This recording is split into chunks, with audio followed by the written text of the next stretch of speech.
नमस्ते दोस्तों, स्वागत है आपका। यहाँ कहानियाँ सिर्फ सुनी नहीं जाती, महसूस की जाती हैं। निहारिका जी, एक अनजान युवक ने आवाज़ दी। निहारिका ने पलट कर देखा तो अच्छी कदकाठी वाला एक सुंदर युवक उसके पीछे खड़ा था। जी कहिए, घबराते हुए मध्य स्वर में निहारिका उस युवक से बोली। निहारिका के भीतर एक खलबली मची हुई थी कि इस अनजान युवक ने मुझे क्यों आवाज़ दी। उससे भी ज़्यादा असमंजस इस बात की थी कि वह युवक मेरा नाम कैसे जानता है। उस युवक ने निहारिका से गेट के एक तरफ होने का आग्रह किया और खुद उस तरफ बढ़ गया। निहारिका भी उसके साथ साथ बैंक के कॉरिडोर के उस हिस्से में आ गई जहां अमूमन कम चहल पहल होती है। मेरा नाम विजय है, वह युवक थोड़ा हिचकिचाते हुए बोला। मैं इसी बैंक में काम करता हूँ, इसलिए आपका नाम, पता, घर सब जानता हूँ। मैं आपसे कुछ कहना चाहता हूँ, निहारिका बोली। जी कहिए, क्या बात है? मैं आपसे दोस्ती करना चाहता हूँ। मैं लड़कों से दोस्ती नहीं करती और मैं तो आपको जानती भी नहीं हूँ। आपको पहली बार देख रही हूँ, निहारिका ने विनम्रता से कहा। विजय बोला, लेकिन मैं आपको तब से जानता हूँ जब से आपने इस बैंक में खाता खुलवाया है। इतना ही नहीं, मैं उस जगह भी नियमित आता हूँ। यहाँ आपकी कोचिंग क्लास है, बल्कि वहाँ से रोज़ आपके ऑटो के पीछे पीछे आपके घर तक आना जाना भी मेरी दिनचर्या में शामिल है। विजय के मुंह से यह सब सुनकर निहारिका आश्चर्यचकित हो जाती है। पहले तो उस पर गुस्सा आता है, परंतु इतने लंबे टाइम से पीछा करने के बाद भी उसका मुझे किसी तरह से कोई परेशान नहीं करना निहारिका को भा गया। निहारिका को लगा कि यह नौजवान सामान्य लड़कों जैसा नहीं है। अभी तक की बातचीत में भी वह उसे सभ्य और समझदार ही लगा। विजय के इसी निश्चल प्रेम को देखकर वह शांत रहती है और बड़े सरल भाव से उससे कहती है, आप यह सब क्यों कर रहे हैं? विजय कहता है, निहारिका जी, मैं बिना लाग लपेट के अपनी बात सीधे सीधे आपसे कहता हूँ। मैं आपसे शादी करना चाहता हूँ। क्या? निहारिका एकटक विजय को देखती रह जाती है। उसे समझ में नहीं आ रहा कि यह सब क्या हो रहा है। उसे कोई जवाब भी नहीं सूझ रहा। हाँ, उसके कपड़ों पर रक्तम आभा छा जाती है, नज़रें झुक जाती हैं और हृदय की गति बढ़ जाती है। वह विजय से कुछ नहीं बोल पाती। उसके होंठ जैसे बर्फ की तरह जम गए हों। बिन कुछ कहे वह चुपचाप बैंक के गेट की तरफ आगे बढ़ती है। मौसम में हल्की ठंड होने के बाद भी वह दुपट्टे से माथे पर आई पसीने की बूंदों को पोंछती हुई पैदल ही घर की तरफ चल देती है। चलते चलते उसे मधुर याद आती है, उसकी वही चुलबुली सहेली जिसके साथ वह इस बैंक में पहली बार एमसीए एंट्रेंस एग्ज़ाम की तैयारी हेतु कोचिंग की फ़ीस जमा करने के लिए पैसे निकालने आई थी।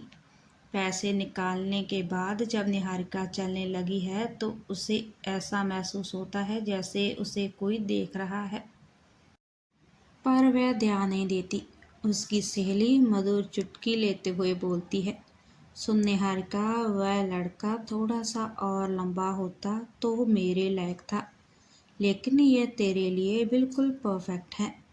निहारिका नज़रें उठाकर भी नहीं देखती, पर मंद मंद मुस्कुराती है।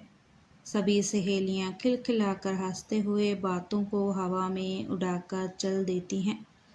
क्या मधुर ने उस समय इसी विजय का जिक्र किया था? वह अपने सिर को हल्के में झटकती है, मानो विजय और उसकी बातों को भूल जाना चाहती हो। वह याद करती है उन दिनों को जब वह बीएससी फर्स्ट ईयर में थी। बीएससी की पढ़ाई कंप्लीट करने के बाद उसका किसी अच्छी यूनिवर्सिटी में एमसीए करने का इरादा था, जिसके लिए उसे पैसों की ज़रूरत थी और 6 बहन भाई होने की वजह से उसके माता पिता पर जिम्मेदारियों का बोझ अधिक था, इसीलिए वह आगे की पढ़ाई के लिए अपने माता पिता से पैसे नहीं लेना चाहती थी। पढ़ाई के साथ साथ निहारिका ने ट्यूशन पढ़ाना शुरू कर दिया। ट्यूशन से मिले पैसों को वह हर महीने बैंक में जमा कर देती थी। बैंक को उसके घर से नज़दीक ही था। कोचिंग में एडमिशन लेने के बाद वह हर महीने की तरह निहारिका इस महीने भी ट्यूशन से मिले पैसे जमा करने आई थी। तभी इस अनजान युवक विजय से मुलाकात होती है। उसकी याद आते ही निहारिका का हृदय बिजली की गति से धड़कने लगता है। चलते चलते उसने फैसला किया कि विजय के बारे में माँ को जरूर बताएगी। घर पहुंचकर निहारिका माँ को सारी बात बता देती है। माँ पापा को सब पता देती है। पापा बोलते हैं लड़का ब्राह्मण है लेकिन चौबे है। दूबे चौबे में हमारे यहाँ शादी नहीं होती, फिर भी चलो चलकर लड़के को देख आते हैं। निहारिका के साथ दोनों लोग बैंक जाते हैं। दूर से ही विजय को देखकर घर वापस आ जाते हैं। पापा एक लंबी गहरी सांस लेते हैं और बड़े दबे हुए स्वर में कहते हैं, लड़का तो अच्छा है परंतु पिताजी नहीं मानेंगे। वह भी जिद्दी हैं, गांव की पूरी संपत्ति उठाकर किसी और के नाम कर देंगे, मारपीट करेंगे, घर के दरवाजे हमेशा के लिए बंद कर देंगे, बिरादरी से भी बाहर निकाल देंगे। इससे हमारे और बच्चों के जीवन पर बुरा असर पड़ेगा। एक महीने बाद फिर निहारिका बैंक जाती है।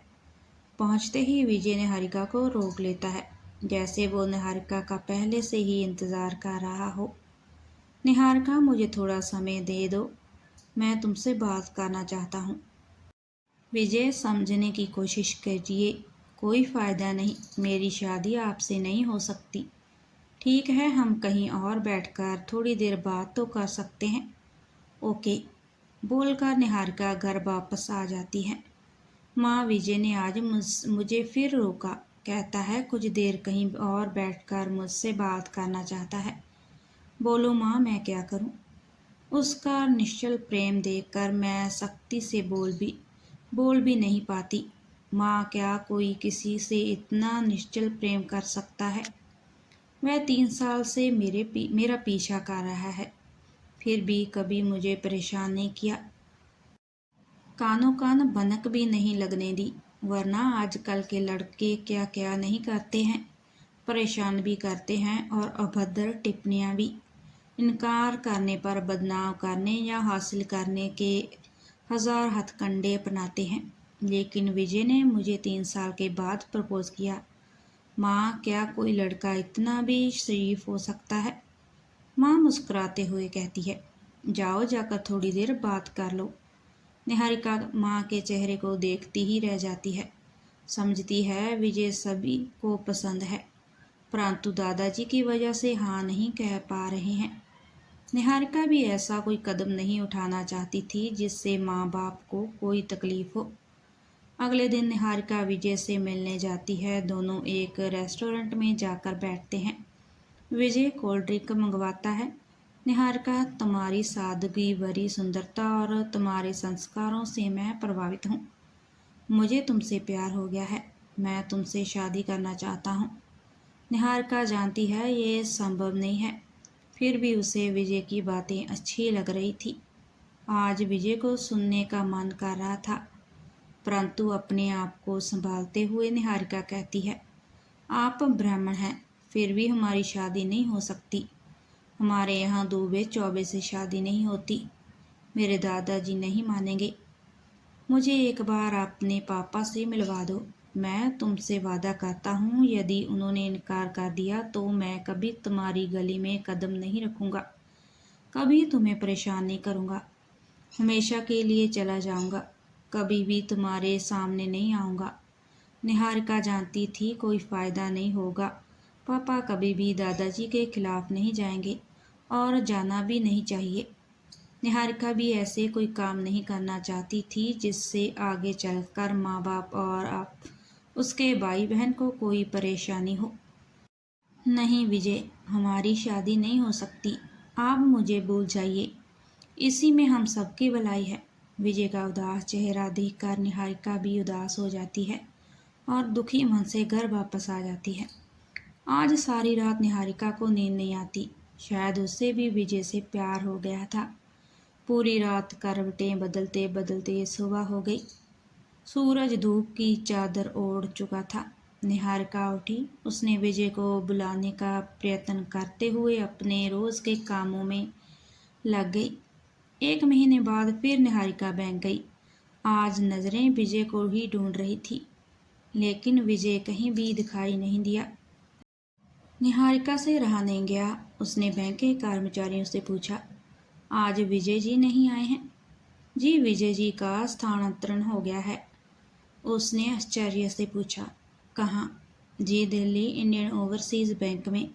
अब वह प्रोफेशनली प्रोफेसर ऑफिसर हो गए हैं। निहारिका को ऐसा लगा जैसे किसी ने उसके दिल के 1000 टुकड़े कर दिए हों। ऐसा प्रतीत हो रहा था जैसे सब कुछ खत्म हो गया है। दिल अंदर ही अंदर रो रहा था, कहीं पलकों से मोती ना ढलक जाएं।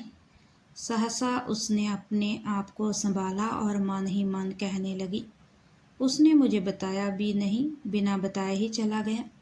वैसे ठीक ही किया विजय ने। अगर बता देता तो शायद मैं कमज़ोर पड़ जाती। सोचते सोचते निहारिका के अथरों पर मुस्कान आ गई। विजय ने अपना वादा पूरा किया। वह मुझे कभी भी परेशान नहीं करेगा, कभी भी मेरे सामने नहीं आएगा, हमेशा के लिए चला जाएगा। शायद इसी को सच्चा प्यार कहते हैं। आज निहारिका को विजय पर गर्व हो रहा था।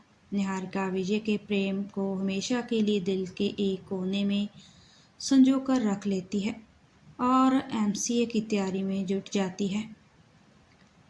अगर आपको ये कहानी अच्छी लगी, लाइक, शेयर और कमेंट ज़रूर करना और चैनल को सब्सक्राइब भी ज़रूर करना। शुक्रिया।